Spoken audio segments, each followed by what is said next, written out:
안녕하십니까. 나라사랑학교의 최환열 본부장입니다. 오늘은 성령 세례를 통한 하나님 나라의 임재라는 제목으로 말씀을 나누도록 하겠습니다. 성경에 있는 모든 명제에 대한 이해는 언약을 기반으로 해서 이해하는 것이 가장 우선적으로 진행되어야 될 절차입니다. 왜냐하면 성경은 언약책이기 때문에 그렇습니다. 하나님 나라에 대한 이해에 있어서도 우리는 언약을 기반으로 해서 이 말씀을 이해하는 것이 중요하다고 보겠습니다. 하나님 나라에 대한 이해에서 그 시원을 우리가 찾고자 할 때 아브라함 언약으로부터 우리는 그 시원을 찾을 수가 있는데요. 하나님께서는 아브라함에게 큰 민족을 이루어 주겠다고 약속을 하셨습니다. 그리고 이 큰 민족 등에 대한 약속은 이제 시간이 경과해서 이스라엘 백성이라는 큰 민족 등으로 이렇게 나타나게 되었고요.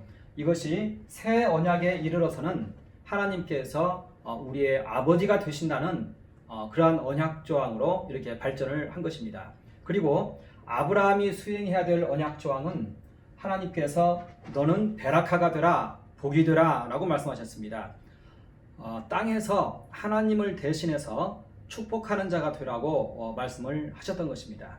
그리고 이것은 시내산 언약에 이르러서는 십계명으로 발전을 했고요. 새 언약에 이르러서는 십자가 제사를 통한 하나님 사랑과 이웃 사랑으로 이렇게 발전을 했던 것입니다. 이렇게 하나님과 아브라함 혹은 우리 사이에 맺어진 이 언약이 추구하는 공동 목표가 있습니다. 그것은 바로 이 세계 속에 하나님 나라를 건설하는 것이 그 목표였던 것입니다.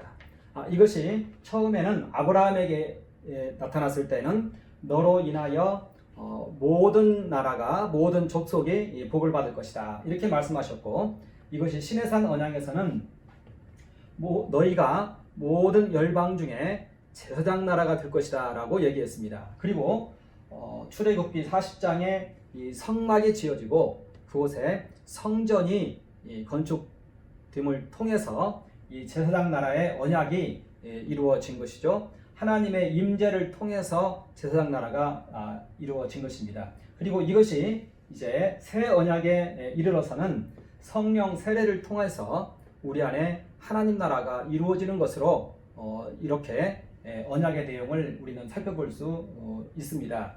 그래서 이제 이 하나님 나라에 대해서 또 이 성전에 대해서 우리는 그 시원으로부터 우리는 그 내용을 살펴볼 필요성이 있게 됩니다. 하나님께서는 아브라함에게 너는 베라카가 되라, 축복이 되라 이렇게 말씀을 하셨는데, 창세기 15장에서는 이 내용을 약간 달리 말씀하십니다. 그것은 너는 두려워 말라, 내가 너의 방패와 상급이다 그러면서 믿음을 가지라고 말씀하십니다. 그리고 아브라함이 하나님을 믿을 때 이때의 그 믿음은 생명 드리는 결단의 믿음이었습니다. 엘리에셀을 포기하고 하나님 한 분만을 믿음을 통해서 나아가고자 하는 그러한 믿음이었던 것입니다. 당시에는 경찰력이 없었기 때문에 엘리에셀을 의지하지 않고 하나님 한 분만을 믿는다는 것은 생명 드리는 결단이 요청되는 그러한 믿음이었던 것입니다. 하나님께서는 이 믿음을 동물을 쪼개라는 명령으로 또 말씀하십니다. 즉 동물을 쪼갠다는 것은 아브라함의 생명을 쪼개는 것을 말하는 거였고, 이것이 바로 믿음의 결단을 의미하는 거였습니다. 그래서 아브라함이 이제 동물을 쪼갰을 통해서 자기 믿음을 나타내자 하나님께서는 이제 그 동물 사이를 지나가시면서 자신의 생명을 이제는 아브라함에게 내어줍니다. 어떻게 보면 아브라함도 자기 생명을 하나님께 드렸고 하나님께서도 자신의 생명을 아브라함에게 내어준 것입니다. 이것이 바로 상호 헌신 맹세 혹은 상호간에 서로 생명을 내어주는 이러한 관계를 말하는 것인데요. 이것이 바로 성전의 그 시원입니다. 성전의 모습입니다. 그로부터 20년이 경과한 후에 하나님께서 아브라함에게 다시 나타나셔서 이 언약 대상을 확장할 것을 말씀하십니다. 이삭을 이 언약 대상 안에 이제는 포함을 시키는 것입니다. 이삭만 포함시키는 것이 아니라 할례 제도를 만드심을 통해서 이스라엘 모든 그 후손들, 대대의 후손들이 모두 다 이삭 안에 거하게 합니다. 그리고 이제는 그 이삭을 번제로 드리라고 합니다. 그래서 아브라함과 이삭은 이제는 이삭의 생명을 쪼개었던 것입니다. 그리고 그 안에서 이스라엘 백성들도 함께 쪼개어졌던 것입니다. 그리고 하나님께서는 이제 그 사이로 지나가심을 통해서 자기의 생명을 내어준 것으로 우리는 이것을 이해하고 있는 것입니다. 이것이 바로 성전의 시원이 되겠습니다. 즉 하나님께서 자신의 생명을 내어주시는 것, 이것이 바로 성령의 임재인 것이고 성전의 시원인 것입니다. 그런데 이스라엘 백성들이 큰 백성을 이루었을 때 시내산 언약에 이르러서는 아직 그러한 준비가 다 되지 않았기 때문에 이제는 성막이라는 그러한 양식을 통해서 이스라엘 진중에 성막을 짓고 그곳에 하나님께서 임재하십니다. 즉 이스라엘 백성 가운데 하나님께서 임재하신 것입니다. 그런데 이때 하나님께서는 이스라엘 백성들 사람을 성전 삼고 있는 곳에 들어온 것이 아니라 성막을 짓고 거기에 임재하신 것입니다. 그리고 이와 같이 해서 하나님의 성막이 이스라엘 중에 거하게 되자 이제 그들은 제사장 나라가 되었던 것입니다. 하나님께서는 이와 같이 해서 그 언약을 이루셨던 것입니다. 그리고 이 성막은 이제 솔로몬 시대에 이르러서 예루살렘 성전으로 이제 중건이 되는데요. 이때 성전이 지어지고 솔로몬이 이 성전 낙성식 현장에서 이렇게 말합니다. 하나님께서 이제 이곳에서 나와서 기도하는 모든 자들의 기도를 들어주시고 또 왕들이 나와서 기도할 때는 그 나라를 구원해 달라고 이렇게 이제 예루살렘 성전 낙성식에서 그렇게 기도하고 선언합니다. 그리고 이러한 소식들은 주변에 널리 퍼져서 이제는 주변에 있는 많은 그 나라들에서 나라에 위기가 오거나 또 중요한 일이 있을 때 이 예루살렘 성전에 나와서 기도를 했던 것입니다. 그러니까 열방 중에 제사장 나라가 되리라 하는 이 언약이 솔로몬 시대에 이제 이루어지게 된 것입니다. 그리고 오랜 세월이 흐른 후에 이제 이스라엘의 국군이 다해서 이제는 이 성전이 무너지고 그리고 이스라엘의 모든 백성들은 바벨론으로 포수로 끌려가게 되었습니다. 그런데 이때 에스겔이라는 선지자가 나타나서 이 성전이 재건될 것이라고 얘기합니다. 에스겔은 마른 뼈들이 생기를 얻고 소생하는 것을 환상으로 보고 이들이 성전을 이루어서 그리고 그곳에 여호와 하나님께서 임하시자 이제는 이 성전에서 생수의 강물이 솟아나는 그러한 환상을 보고 그러한 것을 예언하게 됩니다. 생수의 강에 대한 예언입니다. 이때 이 생수의 강물은 얼마나 넓던지 마치 바다와 같은 생수의 강물이었고 사방으로 흩어지면서 이 생수의 강물은 흘렀고 모든 만유를 소성케 하는 그러한 어마어마한 생수의 강물이었던 것입니다. 사실 이것이 새로 지어질 성전의 모습이었고요. 바로 이러한 생수의 강물은 사도들의 복음 전도를 의미하는 그러한 내용이었던 것입니다. 이것이 성전의 시원이고 성전의 역사입니다. 원래 이 성전은 사람의 육체 가운데 지어지는 사람의 육체를 벽돌 삼아서 지어지는 것이 성전이었는데 잠시 벽돌로 지어지는 성전으로 이렇게 진행이 되었던 것입니다. 그러다가 세례 요한과 예수 그리스도께서 이제 등장을 하게 됩니다. 이때 예수 그리스도의 첫 번째 유월절을 맞이했을 때 예수 그리스도의 설교는 이 성전을 헐라, 내가 사흘 안에 이 성전을 일으키리라. 이것이 예수 그리스도의 유월절 첫 번째 설교입니다. 이것이 예수 그리스도의 사명이었던 것입니다. 성전을, 자신의 육체된 성전을 가리켜서 이렇게 말씀을 하셨던 것입니다. 사람으로 지어지는 성전을 예수님께서는 선포하셨던 것입니다. 이러한 내용을 사도 요한은 그의 요한복음에서 자세히 기술하고 있는데요. 사도 요한은 세례 요한의 설교를 인용해서 이러한 성전을 세우리라는 그 말씀을 이렇게 도출합니다.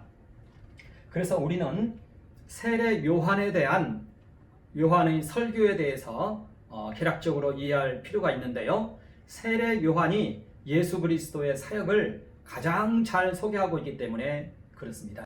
이에 따라 우리는 세례 요한의 사역을 좀 더 면밀히 이해해 볼 필요가 있습니다. 왜냐하면 세례 요한이 예수 그리스도를 가장 잘 소개해 주고 있기 때문에 그렇습니다.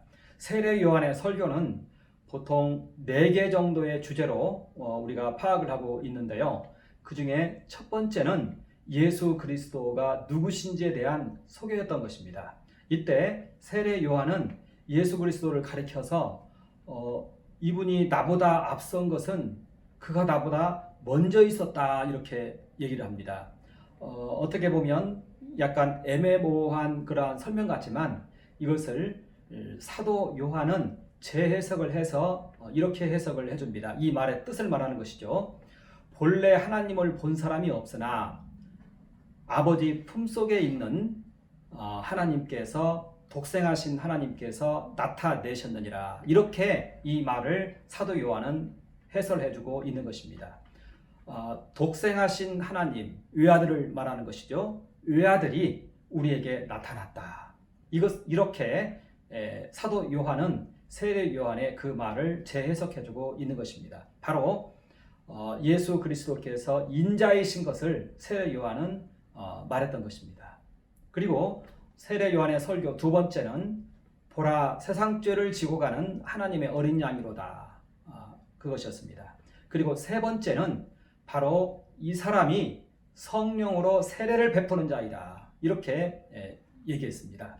성령으로 세례를 베풀음을 통해서 하나님의 성전을 건립한다는 그런 의미겠죠. 그리고 세례 요한은 하나 더 이야기를 했는데요. 한 번은 세례 요한의 제자들이 세례 요한에게 와서 많은 사람들이 그를 쫓나이다, 이렇게 얘기하니까 세례 요한이 이렇게 말합니다. 신부를 취하는 이는 신랑이니 나는 그의 친구로서 이것을 보고 즐거워하노라, 이렇게 얘기합니다. 즉 예수 그리스도를 신랑이라고 말하고 그를 따르는 자들을 신부라고 소개했던 것입니다. 신랑과 신부의 이러한 메타포가 요한복음에 강하게 자리 잡고 있습니다. 이것이 세례 요한의 설교였는데요.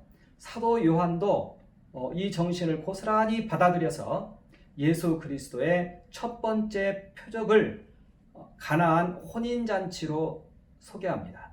그곳에서 물이 변해서 포도주가 되었는데 이것은 혼인으로 말미암아 발생하는 우리 신분 변화를 말하고 있는 것입니다. 여기에서 포도주는 피를 의미합니다.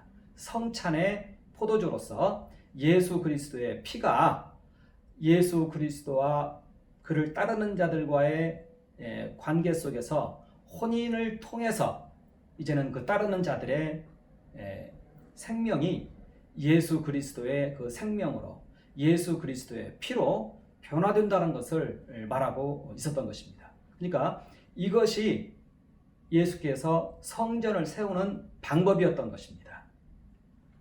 사도 요한에게 이 사상은 굉장히 중요하게 등장합니다.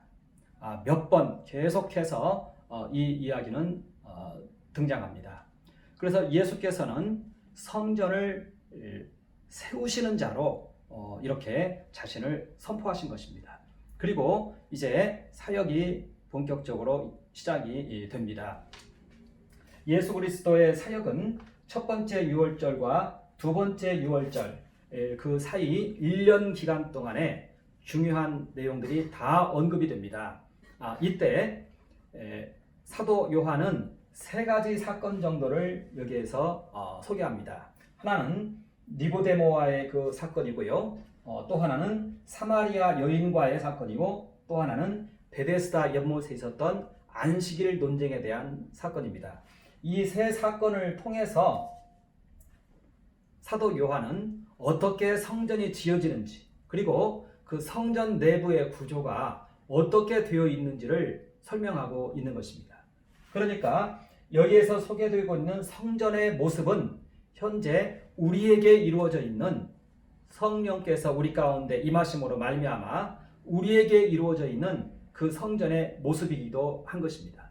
이때 사용되어지는 그 동사들을 보면은요, 전부 앞으로 있을 일에 대해서 예수께서 설명하고 있는 그러한 내용인 것입니다. 이 당시에 발생한 이 일을 이용해서 앞으로 있을 일, 즉 우리에게 지어질 그 성전에 대해서 이렇게 말해주고 있는 것입니다. 그래서 이 모습은 지금 우리 위에 있는 성전의 모습인 것입니다. 지금 우리 위에 있는 성전의 모습이 이렇게 계시된 것이고요. 그리고 이 성전을 고스란히 이 유월절에 주님께서는 십자가를 지심을 통해서 성령을 우리에게 부으심을 통해서 이것을 고스란히 우리 안에 이루어 놓으신 것입니다.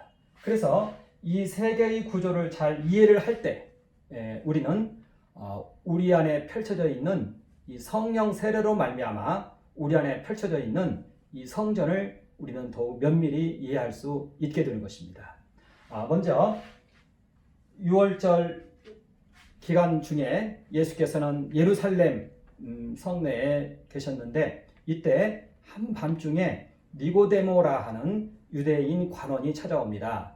그리고 예수께 당신은 하늘로부터 온 선생입니다 하면서 어떻게 하여야 내가 영생을 얻겠습니까? 라고 질문을 합니다. 그러자 예수께서 거듭나야 된다라고 얘기합니다. 거듭나지 아니하면 하나님 나라를 볼 수 없다, 이렇게 얘기합니다. 그러자 니고데모가 내가 이렇게 성년이 되었는데 어떻게 다시 어미의 태에 들어갔다가 나올 수가 있겠습니까? 그러자 예수께서 물과 성령으로 거듭나야 된다고 말합니다. 육으로 난 것은 육이고 영으로 난 것은 영이니라. 그래서 물과 성령으로 거듭나지 아니하면 하나님 나라에 들어갈 수 없다고 얘기합니다. 여기에서 물로 거듭난다는 것은 주님과 함께 십자가에 못 박혀 죽는 세례를 말하는 것이었고요. 그리고 성령으로 거듭난다는 것은 성령 세례를 의미했던 것입니다. 그리고 이제 예수께서는 우리가 어떻게 해서 거듭나는지에 대해서 니고데모에게 설명을 해줍니다. 모세가 광야에서 장대에 놋뱀을 달아서 들었을 때 많은 사람들이 그것을 보고 생명을 얻었듯이 이제는 인자도 들려야 하리니, 그래서 십자가를 말하는 것입니다. 그리고 이것을 보는 자마다 영생을 얻게 된다, 이렇게 말하고 있습니다. 거듭남을 얻게 된다는 것을 말하고 있는 것입니다.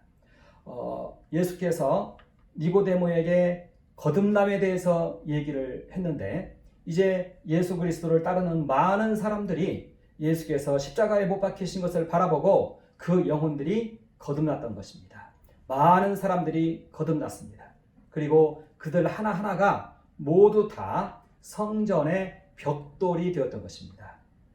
사람으로 만들어지는 성전의 하나의 벽돌들이 되었던 것입니다. 니고데모와의 이 대화는 바로 이렇게 성전의 벽돌들이 이제 탄생되어지는 그러한 내용을 얘기하고 있는 것입니다. 예수께서 6월절 끝나고 곧바로 갈릴리로 내려오지 않았고요. 이때 잠시 요단강 근처에서 세례 주는 사역을 했습니다. 이때 많은 사람들이 예수께로 몰려갑니다. 그러자 세례 요한의 제자들이 이 사실을 말했을 때 세례 요한이 아까 말씀드린 것처럼 신부를 취하는 이는 신랑이니 나는 이것을 멀리서 보고 즐거워하노라 이렇게 얘기합니다. 즉 예수 그리스도와 그를 따르는 자들의 관계를 신랑과 신부의 관계로 묘사했는데 이것은 아주 매우 중요한 그러한 지적이었던 것입니다. 바로 그 관계를 통해서 성령 세례가 이루어지기 때문에 그렇습니다. 그리고 요한복음 4장에서도 사마리아 여인과의 이러한 모든 대화의 주제도 결국은 그 핵심에는 남편에 관한 얘기였던 것입니다. 그것은 그리스도께서 남편이 된다는 그러한 주제를 가지고 있습니다. 이제 예수께서는 사마리아를 경유해서 갈릴리로 와야 되는 그런 가운데 있었습니다. 한 사마리아의 우물가에 앉았습니다. 제자들은 양식을 구하기 위해서 마을로 내려갔고 이때 한 여인이 물을 길러 그곳에 왔습니다. 이때 예수께서 그 여인에게 물을 달라고 합니다. 그러자 그 여인이 어찌하여 당신은 유대인으로서 사마리아 여인인 나에게 물을 달라 합니까? 이렇게 얘기합니다. 그러자 예수께서 너에게 물을 달라 하는 이가 누구인지 알았다면 내가 도리어 그에게 구하였을 것이다. 그러면 그가 너에게 영원토록 마르지 않는 샘물을 주었을 것이다. 이렇게 얘기합니다. 그러자 이 여인이 깜짝 놀라면서 나에게도 그 물을 주십시오라고 얘기합니다. 그러자 이제 예수께서 그 여인의 가장 중요한 부분을 지적합니다. 가서 너희 남편을 데려오라고 합니다. 이것은 이 여인에게 가장 은밀한 부분이었고 가장 갈급한 부분이었고 그것으로 인해서 이 여인은 큰 고통 가운데 있었던 것입니다. 그러자 여인이 곧바로 말합니다. 저에게는 남편이 없나이다. 예수께서 말씀하십니다. 내가 남편이 없다는 말이 옳도다. 너에게 남편이 5이나 있었으나 지금 있는 그도 너의 남편이 아니다. 이렇게 얘기를 합니다. 여인이 깜짝 놀라서 당신은 선지자입니다 하면서 자신은 생수를 얻기를 원하는데 생수는 예배를 통해서 흘러나온다고 하는데 어디에 가서 예배를 드려야 내가 이 생수를 얻겠습니까? 라고 예수께 말씀합니다. 그러자 예수께서는 예루살렘도 아니고 여기 이 사마리아 이곳도 아니고 이제 예배할 때가 오나니 곧 이때라 하면서 신령과 진정으로 예배할 때가 올 것이라고 말합니다. 그러자 이 여인이 그리스도께서 우리 가운데 오신다고 약속이 되어 있는데 그리스도께서 오시면 내가 한번 묻겠습니다. 이렇게 얘기합니다. 그러자 예수께서 내가 말하는 그가 곧 나이니라 이렇게 얘기합니다. 예수께서 자신이 그리스도이라는 것을 소개한 것입니다. 그리고 여기에는 많은 복선이 깔려 있습니다. 바로 그 그리스도가 너희의 참 남편이라는 것을 여인에게 말한 것입니다. 그리고 예수께서는 신령과 진정의 예배가 이 그리스도를 남편으로 취할 때 그때의 신령과 진정의 예배가 이루어지는 것이고 그곳에서 생수의 강물이 넘쳐난다. 생명수 샘물이 그곳에서 솟아난다. 이것을 말했던 것입니다. 이 여인은 이 모든 말을 다 알아들었던 것입니다. 그래서 그리스도께서 이 성전에 머리 되신 그리스도께서 이 거듭난 모든 영혼들의 머리가 그리스도인데 이 그리스도가 남편이 될 때 그곳에서 예배가 성립이 되고 생명수 샘물이 위로부터 내려온다는 것을 얘기한 것입니다. 이것이 사마리아 여인과 예수 그리스도와의 대화 가운데 있는 메시지이고 우리에게 주는 메시지인 것입니다. 성전이 있는데 이 성전의 대표로서 그리스도께서 계십니다. 그런데 이 그리스도가 우리의 신랑이라는 것입니다. 우리는 그의 신부이라는 것입니다. 이렇게 되어 있을 때 예배가 신령과 진정의 예배가 성립된다는 것입니다. 예루살렘에서 드리는 예배가 참 예배가 아니라 그리스도께서 우리의 신랑이 되어서 드리는 예배가 참 예배이고 그곳에 생수의 강물이 흘러 넘친다는 것입니다. 그리고 이제 이 남편을 그리스도로 삼을 때 이때 이 예배가 신령과 진정의 예배가 된다고 하고 있는데요. 이 예배는 아마 십자가 제사의 예배일 것입니다. 왜냐하면 그리스도께서는 십자가를 통해서 이 예배를 이루셨기 때문에 그렇습니다. 그리고 이제 사도 요한은 여기에서 한 가지를 더 얘기합니다. 이 그리스도의 신분이 인자라는 것을 이제는 말하고자 합니다. 그것은 사도행전 요한복음 5장에 나타나 있는데요. 곧바로 베데스다 연못에서의 한 사건을 사도 요한은 소개하고 있습니다. 한 명절에 예수께서 예루살렘 성전에 올라가셨습니다. 그리고 그곳에서 베데스다 연못에서 38년 동안 병든 자를 주님께서 고쳐주셨습니다.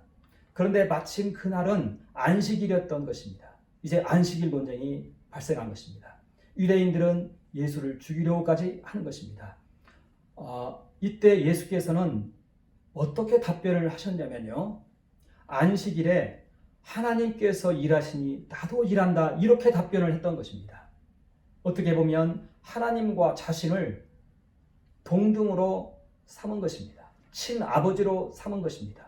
그러자 이제 유대인들은 발칵 뒤집혔습니다. 이 사람이 안식일만 범할 뿐 아니라 하나님을 자기의 친아버지로 삼고 하나님과 자신을 동등으로 여기고 있다 하면서 예수 그리스도를 죽이려고까지 하는 것입니다. 이때 예수께서 인자와 아버지와의 관계를 상당히 긴 분량으로 해서 소개합니다. 아마 예수께서 요한복음에서 직접적으로 설교한 것 중에 이 구절이 가장 길 수도 있습니다. 그 정도로 긴 구절을 소개합니다. 그 내용은 잠깐 보면은요, 중요한 것 몇 가지만 보면은 예수께서 그들에게 이르시되 내가 진실로 진실로 너희에게 이르노니 아들이 아버지께서 하시는 일을 보지 않고는 아무것도 스스로 할 수 없나니 아버지께서 행하시는 그것을 아들도 그와 같이 행하느니라. 그러니까 이 아들 예수께서는 아버지께서 행하시는 그것을 그대로 한다는 것입니다. 그리고 아버지께서 들은 것을 또 그대로 말한다는 것입니다. 아버지께서 아들을 사랑하사 자기가 행하시는 것을 다 아들에게 보이시고 또 그보다 더 큰 일을 보이사 너희로 놀랍게 여기게 하시리라. 그리고 아버지께서 죽은 자들을 일으켜 살리심 같이 아들도 자기가 원하는 자들을 살리느니라. 그러니까 하나님 아버지께서 하시는 모든 일을 이 아들이 다 보고 그대로 한다는 것입니다. 이것은 아버지와 아들 간의 관계를 얘기하고 있습니다. 이것은 아버지의 모든 것이 아들 안에 다 있다는 것이고요. 아들 안에 있는 모든 것이 아버지 안에 있다는 것입니다. 서로 간에 생명이 교환되고 있고요. 그리고 서로 간에 모든 언행까지 생각까지 서로 교환되고 있다는 것을 얘기하고 있는 것입니다. 아버지와 아들이 하나로 연합해 있는 모습을 보여주고 있습니다. 이 둘은 분명히 각자의 인격과 실체를 가지고 있습니다. 그러나 이 둘은 한 생명이 되어 있는 것입니다. 여기에서 삼위일체론이 출현합니다. 예수께서는 아버지의 보는 것을 그대로 행하시고 또 그대로 말씀하시고 심지어는 생명 주는 것까지 심판하는 것까지 아버지와 아들은 하나이다는 것을 말하고 있는 것입니다. 그리고 이러한 인자가 우리의 그리스도라는 것입니다. 이러한 인자가 우리의 그리스도이고 남편이라는 것입니다.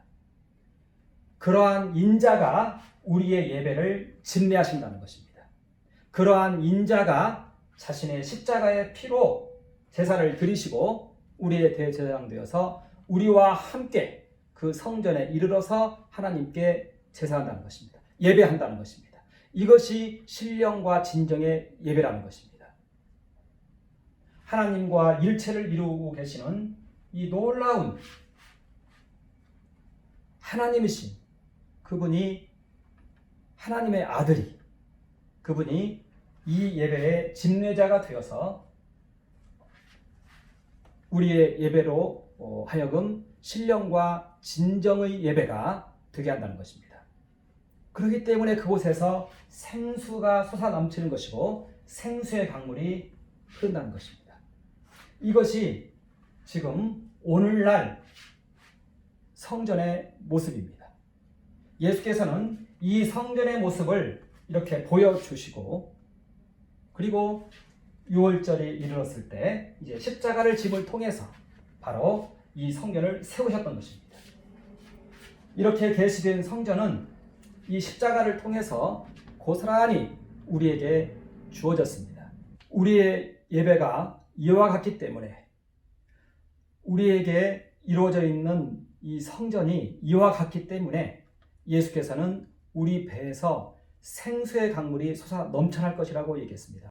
그리고 이제 두 번째 유월절을 맞이하게 됩니다. 그 내용은 요한복음 6장에서 사도 요한은 소개를 하고 있는데요. 유월절은 예수께서 자신의 생명을 이제 제사의 제물로 드리고 이 일들을 다 이루고자 하는 그러한 절기입니다. 그런데 아직 그 때가 이르지 않았기 때문에 이때 예수께서는 예루살렘에 올라가지 못하고 광야 가운데 계셨습니다. 그리고 그 광야로 이제 많은 사람들이 나아왔고 이곳에서 오병이어의 이적을 행하셨습니다. 떡 5개와 물고기 2마리로 5,000명을 먹이시는 사건이었는데요. 이것은 하나의 성찬과 같은 사건입니다. 떡을 떼어주면서 내 생명이라고 하면서 떼어줍니다. 즉 예수 그리스도께서는 자신의 생명을 그를 따르는 모든 자들에게 이렇게 나누어 준 것입니다. 성찬입니다. 그래서 이제는 모든 사람들이 예수 그리스도의 이 생명에 함께 참여하게 된 것입니다. 그리고 그 후에 곧바로 사도 요한은 예수 그리스도의 파상보행, 파도 위를 걸으신 그 모습을 소개하고 있는데요. 이 오병이어의 이적을 행한 후에 예수께서는 제자들을 건너편으로 가게 하십니다. 그리고 자신은 산 위로 올라가서 기도를 하셨다, 이렇게 말하고 있습니다. 그리고 이제 밤이 되어서 이제 예수께서는 파도를 걸어서 제자들에게 나아왔다는 것을 말하고 있습니다. 이것을 성경에서는 파상보행이라고 하고 있는데요. 이것은 출애굽기에 나타나는 모세가 홍해 바다를 가르고 그 사이를 지나가는 그 모습과 평행 본문으로 우리는 이해를 하고 있습니다. 그리고 모세가 홍해 바다를 건넌 것을 사도 바울은 예수 그리스도의 세례라고 말합니다. 십자가 지심을 통해서 바로 이와 같은 홍해 바다를 건너는 그런 사역을 했다고 말하고 있는 것입니다. 그러니까 예수께서 십자가를 지신 것은 모세가 이스라엘 백성들을 데리고 홍해 바다라는 그 죽음의 그 바다를 건넌 것을 말하고 있는 것입니다. 예수께서는 십자가를 지실 때 모든 그를 따르는 백성들을 다 품에 품으시고 그리고 십자가를 지신 것을 이렇게 소개하고 있는 것입니다. 그리고 이것은 이제 1년 후에 세 번째 유월절에 이르렀을 때 예수께서는 십자가를 지심을 통해서 그 일을 행하는 것입니다. 그리고 예수께서 십자가를 지신 것은 여기 요한복음에서는 12장에서 20장까지 잘 나타나 있는데요. 그 십자가에 대해서는 우리 지난 시간에 살펴본 것처럼 그것은 바로 번제였고, 또 주님께서 부활 승천해서 하나님 앞에 나아간 것은 속죄제의 일환이었다라고 우리는 그때 살펴보았습니다. 그리고 이제는 예수께서 하나님 아버지께로부터 성령을 받아서 이제는 우리에게 보내어 주셨는데 그것을 화목제라고 말하고 있는 것입니다. 그래서 성령 강림은 바로 화목제의 하나의 일환이었습니다. 예수께서 하나님 아버지의 생명을 받아서 우리에게 내어준 것을 말하고 있는 것입니다. 그래서 성령 강림은 하나님께서 자기의 생명을 이제는 우리에게 내어준 것을 말하고 있습니다. 이것이 바로 오순절 사건이었고 성령 세례였고 바람같이 불같이 하나님의 성령이 우리 가운데 임한 그런 사건을 말하고 있는 것입니다. 그런데 이때 사도 요한은 중요한 것 하나를 말합니다. 그때 성령께서 인격적 실체로서 우리에게 왔다고 말하고 있습니다. 그를 가리켜서 다른 보혜사라고 말합니다. 그리고 이 다른 보혜사는 예수님과 똑같은 그러한 보혜사인데 성령을 의미합니다. 이 성령은 자신의 인격과 실체를 가지고 있습니다. 그런데 이분은 또한 예수 그리스도의 영이십니다. 예수 그리스도의 생명이라는 것입니다. 그리고 이분은 하나님의 영이십니다. 하나님의 생명이라는 것입니다. 하나님과 그리스도와 성령은 세 분이지만 서로 상호 침투해 있는 일체를 이루고 있는 삼위일체 하나님이신 것입니다. 그러니까 이 성령께서 우리 가운데 임하신 것은 보좌가 임한 것이라는 것입니다. 이것이 사도 요한의 해설입니다.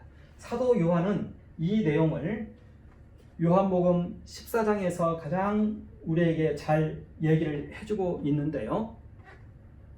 그것은 그날에는 하나님 아버지께서 예수 그리스도 안에 거하고 또 예수 그리스도께서 하나님 안에 거한다 이렇게 얘기를 하고 있습니다. 그리고 우리는 그때 예수 그리스도 안에 거한다 이렇게 얘기합니다. 그러니까 예수께서 하나님 안에 거하고 하나님은 예수 그리스도 안에 거하는데 우리는 또 예수 그리스도 안에 거하는 이러한 모습을 얘기하고 있습니다. 그러니까 우리가 예수 그리스도와 연합해서 하나님 앞에 나아간다는 것을 사실은 말하고 있었던 것입니다. 그리고 예수 그리스도께서는 또한 우리 안에 거한다 이렇게 얘기를 하고 있습니다. 이것이 바로 이 보좌의 임재의 모습인 것입니다. 요한복음 14장에서는 이것을 우리에게 잘 설명해 주고 있습니다. 그리고 그러한 상황 속에서 이와 같은 예배가 진행이 되는 것입니다. 요한복음 7장에서는 성령이 우리에게 임한 것에 대해서 우리 배에서 생수의 강물이 솟아 넘쳐날 것이라고 얘기하고 있습니다. 그리고 그 생수의 강물은 여기 에스겔이 말한 그 생수의 강물입니다. 우리 배에서 생수의 강물이 솟아 넘쳐나는데 마치 바다를 이루는 것과 같은 그러한 생수의 강물입니다. 이러한 강물이 온 땅을 적신다고 말하고 있습니다. 그런데 그러한 생수의 강물은 어떻게 해서 흘러나는가? 그것은 바로 우리의 그리스도 되신 주님과 하나님이 일체로 계시고 우리도 또한 거기에 참여해서 예배를 드리기 때문에 그렇다는 것입니다. 십자가 제사의 예배는 그와 같은 예배라는 것입니다. 그래서 그곳에서 생수의 강물이 솟아 넘쳐난다는 것입니다. 온 땅을 적시는 그러한 생수의 강물입니다. 이때 우리는 이 생수의 강물의 내용물을 잘 이해할 필요가 있습니다. 이 생수의 강물은 하나님의 마음입니다. 그리고 예수 그리스도의 마음입니다. 예수 그리스도의 마음은 무엇인가요? 그것은 하나님 사랑, 이웃 사랑, 나라 사랑, 복음 전도인 것입니다. 나라 사랑의 마음이고 복음 전도의 마음인 것입니다. 우리 안에 하나님의 마음, 그리스도의 마음, 이웃 사랑, 나라 사랑, 복음 전도의 영이 우리 안에 강물같이 흐른다는 것을 말하고 있는 것입니다. 그리고 우리가 생수의 강물이 되어서 한 사람 한 사람이 이 생수의 강물의 하나의 줄기가 되어서 모든 나라의 구석구석까지 흐르게 된다는 것을 말하고 있는 것입니다. 그리고 그것이 실현된 것이 사도행전에 나타난 사도들의 복음 전도였던 것입니다. 그리고 이것은 오늘날에도 우리에게 고스란히 재현되는 그러한 사건인 것입니다. 그리고 주님께서는 이제 이러한 우리의 삶에 대해서 우리 안에 여전히 주께서 계시는데 생명의 빛으로 우리 가운데 계시겠다고 말씀하시는 것이고, 주님께서 우리의 길과 진리가 되겠다고 말씀하신 것이고, 양의 문이 되어서 우리를 인도하겠다고 말씀하시고, 그가 우리를 인도하는 곳은 부활과 영생이라고 우리에게 말하고 있는 것입니다. 우리는 이것이 성령 세례이고 보좌의 임재라는 것을 말하고 있습니다. 사도 요한은 이 내용을 고스란히 우리에게 설교해주고 이것이 우리에게 실현되어 있다는 것을 말하고 있는 것입니다. 말씀을 잠깐 정리하도록 하겠습니다. 우리는 하나님 나라의 기원을 살펴보기 위해서 성전의 기원을 살펴봤습니다. 이 성전은 바로 우리 안에 사람의 육체로 지어지는 그러한 성전인 것입니다. 그리고 여기에 하나님이 임함을 통해서 이 성전이 지어진다는 것을 이렇게 말하고 있습니다. 그리고 예수께서는 내가 이 성전을 세우리라 라고 얘기했던 것입니다. 그리고 이 성전의 건립은 어떻게 이루어지느냐, 예수 그리스도 인자가 십자가에 못 박힌 것을 바라보았을 때 우리 영혼이 거듭남을 통해서 이제 구성원들이 생겨납니다. 그리고 이들의 리더이신 그리스도께서 우리의 남편이 됨을 통해서 이 성전이 또한 지어지고, 이 주님과 함께 예배를 드릴 때 생수의 강물이 솟아 넘쳐나는 것입니다. 왜냐하면 이 남편은 인자로서 하나님과 아주 긴밀한 관계에 있고 하나님과 연합해 있는 관계에 있고, 하나님과 그리스도는 둘이면서도 하나인 그런 관계에 있기 때문에 그렇습니다. 이 그리스도와 연합하여서 하나님께 예배를 드리기 때문에 이 예배에서는 생수의 강물이 솟아 넘쳐난다는 것입니다. 이것을 가리켜서 사도 요한은 하나님과 그리스도와 우리가 하나 되었다고 말하고 있습니다. 하나님과 그리스도가, 하나님이 그리스도 안에, 그리스도께서 하나님 안에 거하고 우리가 그리스도 안에 거함을 통해서 우리가 이제는 하나님을, 그리스도를 통해서 간접 체험한다는 것입니다. 그리고 예수께서는 우리 안에 거한다고 말하고 있는 것입니다. 이렇게 해서 이와 같은 그리스도와 함께 우리는 십자가 제사의 예배를 매일 드림을 통해서 우리 배에서 생수의 강물이 솟아 넘쳐날 것을 말하고 있습니다.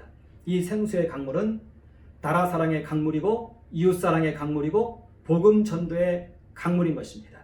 이것이 나라 곳곳에 스며들며 그곳에서 지하수 강물되어서 솟아 넘쳐날 것입니다.